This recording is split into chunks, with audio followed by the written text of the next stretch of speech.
Hi students, welcome to economy Venkatesh sir online classes. నేను మీ economy Venkatesh సార్ని. తెలంగాణ రాష్ట్రంలో మరియు ఆంధ్రప్రదేశ్ రాష్ట్రంలో ఏపీపీఎస్సి, టీజీపీఎస్సికి ప్రిపేర్ అవుతున్నటువంటి విద్యార్థులందరికీ కూడా ఇండియన్ ఎకానమీలో భాగంగా 100% సిలబస్ను పూర్తి చేయడంలో భాగంగా నేను ఇప్పటికే ఎకానమీ కోర్సెస్ అనే దాన్ని లాంచ్ చేశాను. ఒకటి.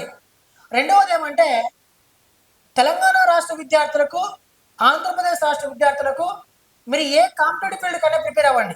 డిఎస్సి అయినా, ఎస్ఐ కానిస్టేబుల్ అయినా, గ్రూప్ 1, గ్రూప్ 2 అయినా, కేంద్ర ప్రభుత్వం నిర్వహించేటటువంటి ఎటువంటి పోటీ పరీక్ష అయినా కూడా వాటన్నిటికీ ఉపయుక్తంగా ఉండేటటువంటి current affairs and GK and current affairs కోర్సులు కూడా మన యాప్లో జనవరి 1వ తారీఖు నుంచి లాంచ్ చేయబోతున్నాం. వీటన్నిటి కోసం మీరు ఎకానమీ వెంకటేష్ సార్ యాప్ని ప్లే స్టోర్కి వెళ్ళి డౌన్లోడ్ చేసుకోండి. ఎకానమీ వెంకటేష్ సార్ యాప్ని ప్లే స్టోర్కి వెళ్ళి డౌన్లోడ్ చేసుకోండి. మీకు ఏమైనా సందేహాలు ఉంటే ఈ నెంబర్కి కాల్ 9030539097 కాల్ చేయండి. ఓకేనా? అర్థమవుతుందా? ఆఫరు జనవరి 1వ తారీఖున మాత్రమే ఉంటుంది. కరెంట్ అఫైర్స్ పైన, జీకే కరెంట్ అఫైర్స్ పైన, తెలంగాణ ఏపీ విడతలకు, ఇండియన్ ఏపీ ఎకానమీ పైన జనవరి 1వ తేదీ మాత్రమే ఆఫర్ ఉంటుంది. ముందస్తుగా ఎవరైనా కరెంట్ అఫైర్స్ కానీ, లేకపోతే ఈ జీకే కరెంట్ అఫైర్స్ కానీ, లేకపోతే ఎకానమీ కావాలంటే బుక్ చేసుకోవచ్చు. ఓకేనా? ఈరోజు రెండు తెలుగు రాష్ట్రాలకు ఉపయుక్తంగా ఉండేటటువంటి ఒక టాపిక్ బడ్జెట్. బడ్జెట్ అంటే ఏమిటి మనం ఫస్ట్ చూద్దాం. బడ్జెట్ అంటే ఏంటంటే, బడ్జెట్ అంటే తెలుగులో అర్థం సంచి అని అర్థం. భారతదేశం ప్రతి సంవత్సరం కూడా ఫిబ్రవరి 1వ తారీఖున బడ్జెట్ను ప్రవేశపెడతారు. బడ్జెట్ని ప్రవేశపెట్టడానికంటే ముందుగా ఆర్థిక మంత్రి పెద్ద సంచిని తీసుకెళ్లి పార్లమెంట్కి సమర్పించి పార్లమెంట్ ఆమోదించిన తర్వాత ఆ బడ్జెట్ని ప్రవేశపెట్టడం అనేది జరుగుతుంది. అసలు బడ్జెట్ అంటే ఏంటంటే నిర్ణీత కాలానికి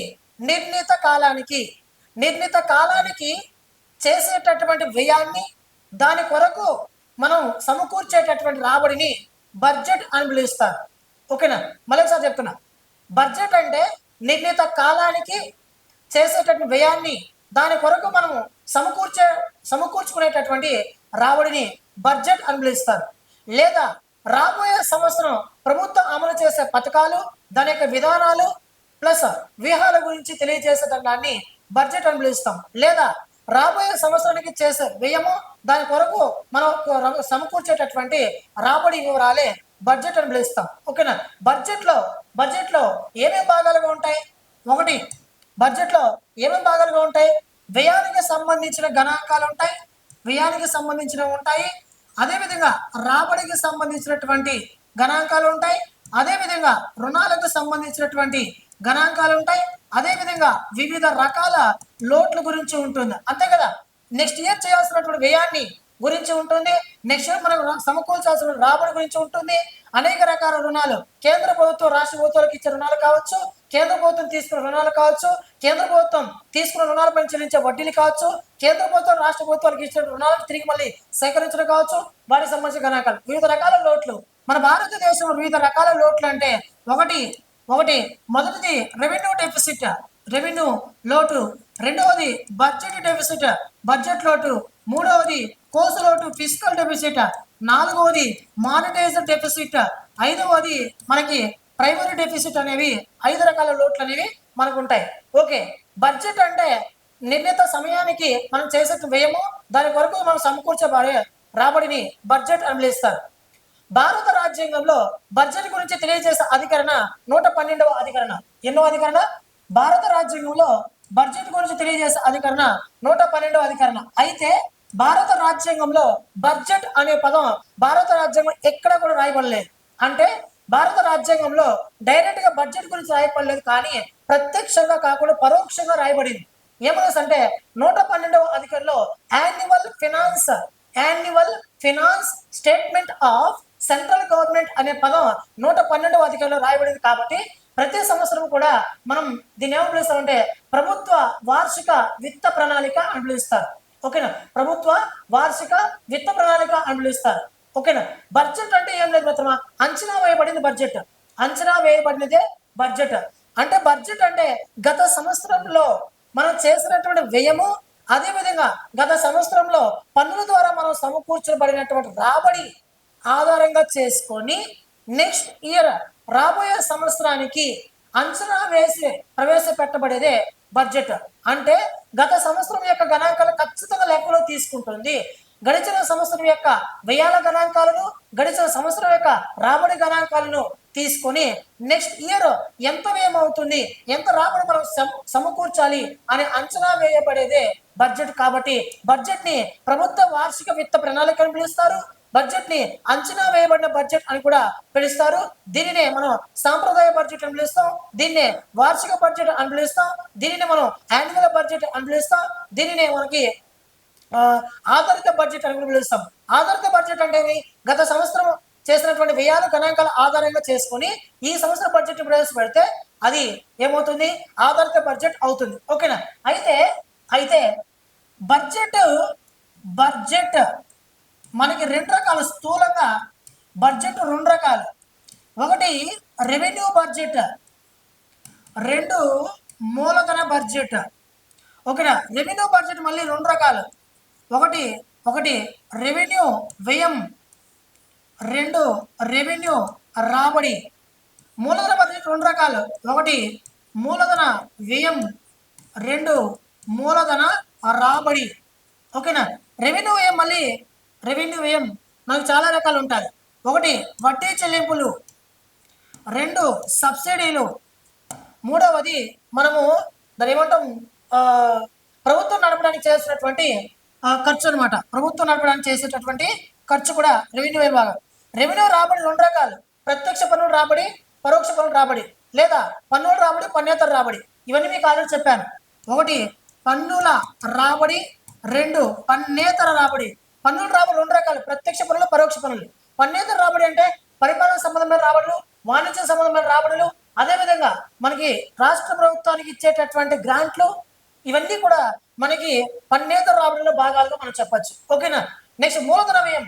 మూలధన వ్యయం అంటే ఏమిటి, ఎటువంటి ఆస్తుల కొరకు సృష్టించడం కొరకు ప్రవేశపెట్టబడేటటువంటి బడ్జెట్ ని మూలధన వ్యయం అంటాం. మూలధన రాబడిలో అనేక భాగాలుగా ఉంటాయి. ఓకేనా. ఒక్కొక్క దాని గురించి వివరంగా సింపుల్ గా చెప్తా చూడండి. బడ్జెట్ రెండు రకాలు. ఒకటి రెవెన్యూ బడ్జెట్, రెండు మూలధన బడ్జెట్. రెవెన్యూ బడ్జెట్ అంటే ఏంటంటే క్రమం తప్పకుండా ప్రభుత్వం చేసేటటువంటి వ్యయాన్ని రెవెన్యూ బడ్జెట్ అని పిలుస్తాం.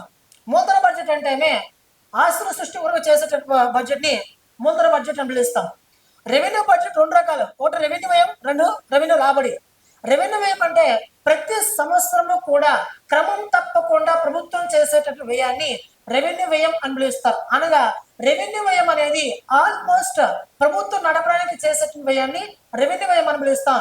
అనగా కేంద్ర ప్రభుత్వం కానీ రాష్ట్ర ప్రభుత్వాలు కానీ అభివృద్ధి పనుల కోసం కాకుండా సంక్షేమ పథకాల కోసం, అదేవిధంగా ప్రభుత్వం నడపడం కోసం, దేశ ప్రజలకు ఇచ్చేటటువంటి సంక్షేమ పథకాల కోసం చేసేటటువంటి రాబడిని చేసే ఖర్చుని రెవెన్యూ వ్యయం అని పిలుస్తాం.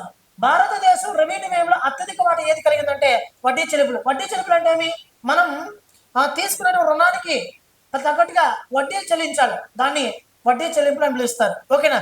నెక్స్ట్ సబ్సిడీలు. సబ్సిడీలు అంటే ఏమి, మనకి ట్యాక్సెస్ రూపంలో కొన్ని సబ్సిడీలు ఇస్తుంది అది. అదేవిధంగా మనం ప్రభుత్వానికి అయ్యే ఖర్చు, ఇవన్నీ కూడా రెవెన్యూ వ్యయంలో భాగాలు. రెవెన్యూ రాబడి అంటే ఏమి, పన్నుల ద్వారా వచ్చేది. మన భారతదేశంలో ప్రత్యక్ష పన్నుల్లో ప్రధానమైనటువంటి భాగాలు ఒకటి కార్పొరేషన్ పన్ను, రెండు ఆదాయ పన్ను, మూడు కస్టమ్స్ డ్యూటీ, నాలుగు ఎక్సైజ్ డ్యూటీ. ఓకేనా. ఇవన్నీ కూడా మన భారతదేశంలో రెవెన్యూ రాబడులకు చెప్పచ్చు. ఓకేనా. నెక్స్ట్ మూలధన వ్యయం. ఆస్తుల సృష్టి కొరకు ప్రవేశపెట్టబడే దానిని మూలధన వ్యయం అని పిలుస్తాం. ఆస్తులు సృష్టించడం కొరకు ప్రస్తుతం ప్రవేశపెట్టబడేటటువంటి వ్యయాన్ని మనం ఏం పిలుస్తాం అంటే మూలధన వ్యయం పిలుస్తాం. ఉదాహరణ ప్రాజెక్టులు. మన ఆంధ్రప్రదేశ్ రాష్ట్రంలో పోలవరం ప్రాజెక్ట్ నిర్మిస్తున్నారు, ఇది మూలధన వ్యయం అని చెప్పచ్చు. పరిశ్రమల పైన ప్రవేశపెట్టబడేది మూలధన వ్యయం. ఎలా అంటే పోలవరం ప్రాజెక్టు పూర్తి అయితే దాని ద్వారా మనం చేపలు ఉత్పత్తి చేయొచ్చు, ఇన్కమ్ వస్తుంది. దాని పర్యాటక స్థలంగా తీర్చిదిద్దితే మనకి ఇన్కమ్ వస్తుంది. దాని ద్వారా ప్రజలకు సాగునీరు ఇవ్వచ్చు, దాని ద్వారా ప్రజలకు త్రాగునీరు ఇవ్వచ్చు, తద్వారా ఛార్జీలు కలెక్ట్ చేయొచ్చు. ఓకేనా. అదేవిధంగా జల విద్యుత్తుని మనం తయారు చేయొచ్చు, దాని ద్వారా కూడా మనం విద్యుత్ ఛార్జీలు కలెక్ట్ చేయొచ్చు. కాబట్టి ప్రాజెక్టులు పరిశ్రమల పని చేసే ఖర్చులు ఏమి పిలుస్తాం అంటే మూలధన వ్యయం పిలుస్తాం. మూలధన రాబడి అంటే ఏంటంటే మార్కెట్ రుణాలు మూలధన రాబడిలో భాగమే. మార్కెట్ రుణాలు అంటే ఏంటంటే ప్రజల నుండి ప్రభుత్వం తీసుకునేటువంటి రుణాలను మార్కెట్ రుణాలు అని పిలుస్తాం. నెక్స్ట్ రెండో పాయింట్, కేంద్ర ప్రభుత్వం దగ్గర ఉన్నటువంటి ట్రెజరీ బిల్లులను ఆర్బీఐకి అమ్మేస్తే ఆర్బీఐ అది మనకు రుణం ఇస్తుంది. అది కూడా మనకి ఇక్కడ మూలధన రాబడిలో భాగంగా చూపుతాం. ప్రభుత్వం విదేశాల నుంచి అభివృద్ధి పనుల కొరకు రుణాలు తీసుకుంటూ ఉంటుంది. ఓకేనా, అది కూడా మూలధన రాబడిలో భాగమే. విదేశాల నుంచి రుణం రెండు రకాలుగా తీసుకుంటుంది. విదేశీ సంస్థలైన అంతర్జాతీయ సంస్థలైన IMF, IBRD, world bank, Asian development bank, అదేవిధంగా యుఎన్ఓ, అదేవిధంగా కొన్ని అంతర్జాతీయ సంస్థల నుంచి రుణం తీసుకుంటాయి. అదేవిధంగా విదేశ ప్రభుత్వాల నుంచి రుణం తీసుకుంటాయి. ఇవన్నీ కూడా మూలధన రాబడిలో భాగాలే. ఓకేనా, అదేవిధంగా రాష్ట్ర ప్రభుత్వాలకి, అదేవిధంగా కార్పొరేషన్ కంపెనీలకు, వ్యాపారవేత్తలకి, స్థానిక సంస్థలకి రుణాలు ఇచ్చి ఉంటుంది. అది కూడా మూలధన రాబడిలో భాగమే. ఓకేనా, అదేవిధంగా కేంద్రం రాష్ట్రాలకు ఇచ్చినటువంటి రుణాలను తిరిగి వసూలు చేయడం కూడా మూలధన రాబడిలో భాగమే. ఓకేనా, ఈ విధంగా మనం బడ్జెట్ని స్థూలంగా వ్యవహరించవచ్చు. ఓకేనా, కంప్లీట్ ఇన్ఫర్మేషన్ 100% బడ్జెట్ గురించి complete information each and every point ఎకానమీలో భాగం మొత్తం కవర్ చేశాను. మీరు ఒకసారి మన ఎకానమీ వెంకటేశ్వర యాప్ డౌన్లోడ్ చేసుకుంటానని ఈచ్ అండ్ ఎవ్రీ పాయింట్ చెప్తున్నాను. మళ్ళీ చెప్తున్నాను, ఏదో తక్కువ అమౌంట్ దొరుకుతుందని వేరే యాప్లో అమౌంట్ పెట్టేద్దాం, మళ్ళీ తిరిగి ఇటుక రావద్దు. ఇప్పటి వరకు డైలీ క్లాసెస్ జరుగుతున్నాయి.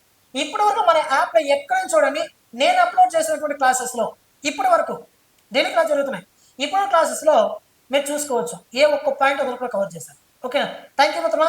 జనవరి 1వ తారీఖు మాత్రం ఆఫర్ ఉంటుంది, దీన్ని వినియోగించుకోండి. థ్యాంక్ యూ మిత్రమా. జీకే కరెంట్ అఫైర్స్ ఎకానమీ రెండు ఉపయోగించుకోండి. జీకే కరెంట్ అఫైర్స్ కావాలనుకుంటే ముందు బుక్ చేసుకోండి. ఓకేనా, థ్యాంక్ యూ మిత్రమా. Thank you so much.